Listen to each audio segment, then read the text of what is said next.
Sabrina, kung naririnig mo ako, magpakatatag ka lang ha.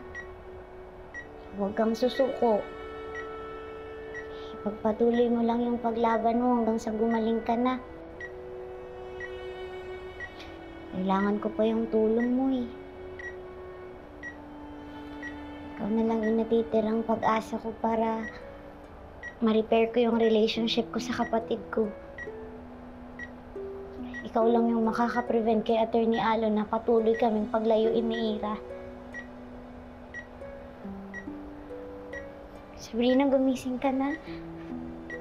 Para matuloy na yung pag-uusap natin. Para masabi mo na sa akin kung ano yung sasabihin mo.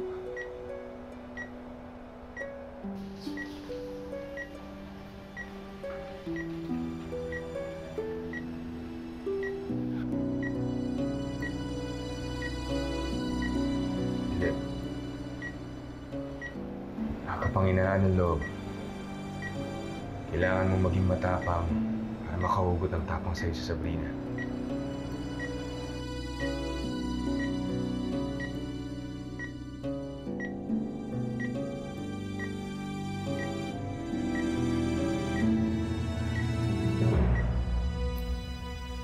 Kaya napaanghang lang yung bopis ko, ha? Pero masarap yung luto niyo po. Ate, ay, ba't hindi ka kumakain? Ayaw mo ba? Gusto mo pagbukas kita ng dilata? Hindi na, Lani. Salamat. Wala lang talaga akong gana. Nag-aalala kasi ako kay Lilet kung kumain na ba siya sa ospital. Tita Ses, huwag niyo na po masyadong alalahanin si Wesley. Sigurado naman po ako, hindi niyo pababayaan yung sarili niya. Tsaka nang sana po, gumaling na yung sekretary ni Atty. Alon. Oo nga eh. Siyempre, para matulungan na rin niya si Lilet. Yun din ang pinagdadasal ko, Anton.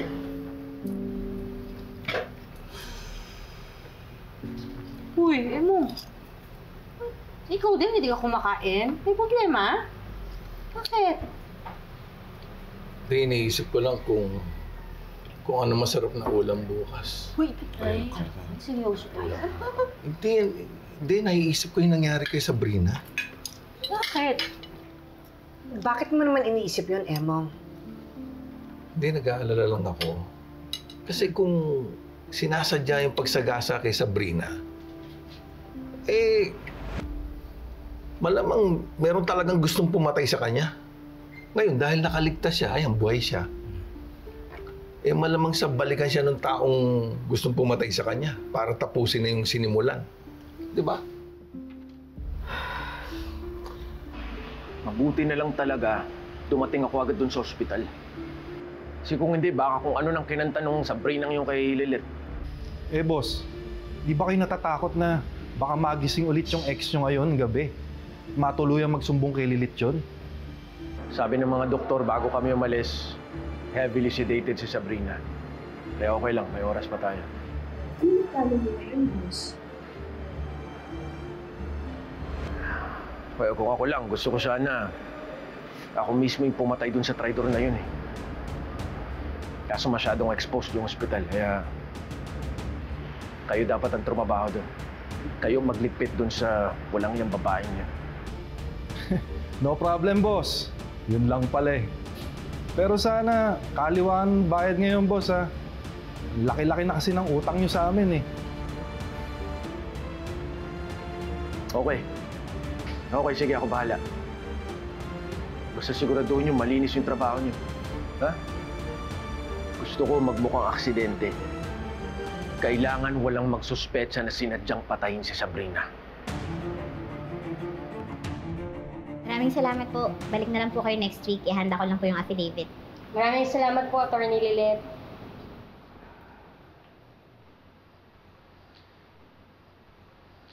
So, ganun ang mangyayari, no? May napakilala kita kay Atty. Lilet.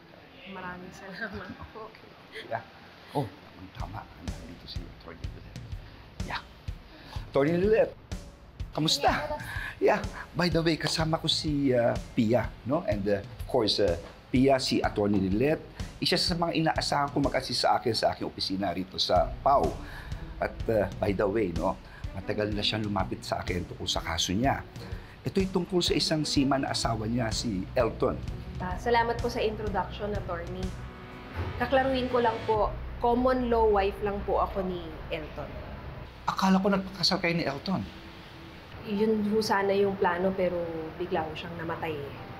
I'm sorry to hear that po. Okay lang. Ganun talaga.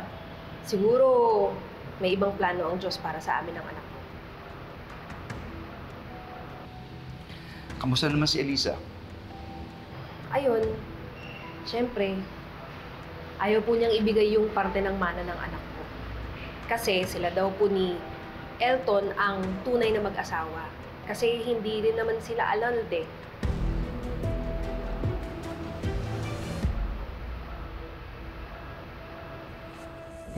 Attorney Mel, pwede bang paka-email sa akin yung mga case files and supporting documents dun sa kaso ni Pia?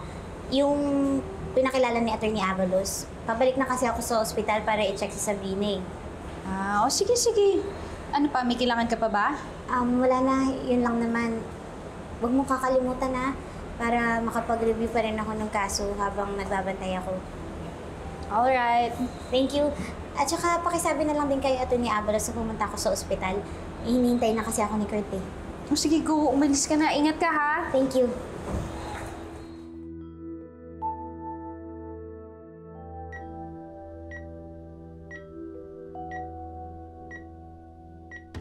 Sir, may pinapabili kong gamot si Doc para sa pasyente. Wala na ho kasi kami sa pharmacy.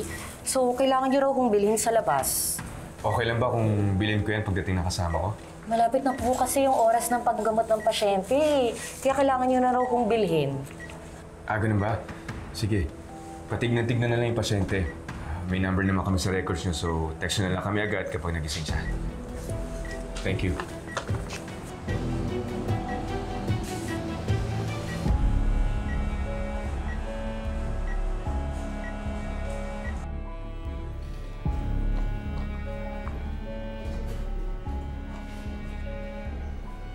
Wala nang bantay.